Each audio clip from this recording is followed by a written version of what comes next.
కళ్యాణ్ గారు కూడా ఒక మాట అన్నారండి. మీరు 2.0 చూపిస్తామంటున్నారు. మీరు 2.0 చూపించాలంటే మీరు అధికారంలోకి రావాలి. ఇప్పుడు మేము అధికారంలో ఉన్నాం. ఈసారి కూడా మేమే గెలుస్తాం. మీరు ఎలా గెలుస్తారో చూస్తామని కూడా ఆయన మాట్లాడుతున్నారు. అసలు ఆయన ఏమన్నా దేవుడా లేకపోతే రేపు జరిగేది మనకి ఇప్పుడు ఈ రోడ్డు మీద నుంచి వెళ్తాము ఏం జరిగిద్దో మనకే తెలియదు. ఎప్పుడో 20 సంవత్సరాల సంగతి ఏం తెలిసిద్ది. అధికారం ఇచ్చారు బ్రహ్మాండంగా చేసుకోవాలి. చేసుకోవటం చేతకాక పొద్దున్న లేచిన కానీ జగన్తో దేనికి విమర్శించటం, జగన్ పేరు ఎత్తకుండా పరిపాలన చేయమనండి వాళ్ళని ఎవరైనా. జగన్ దేనికి నీకు ఫుల్ మెజార్టీ ఇచ్చాడు, ప్రతిపక్షం లేదు. జగన్ ఇంకా నువ్వు రానిచ్చేదే ఉంది, ఇంకా జగన్తో నీకేం పని?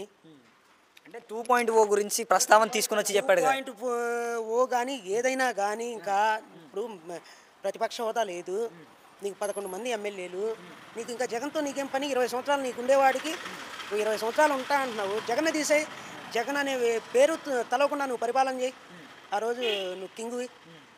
అట్లే అది అవ్వదంటారా పవన్ కళ్యాణ్ గారితో అయ్యే పని కదా? ఎవరు ఇప్పుడు జగన్ పేరు చెప్పకుండా మీ ఇద్దరు పరిపాలన చేయండి ఒక్క రోజు కూడా.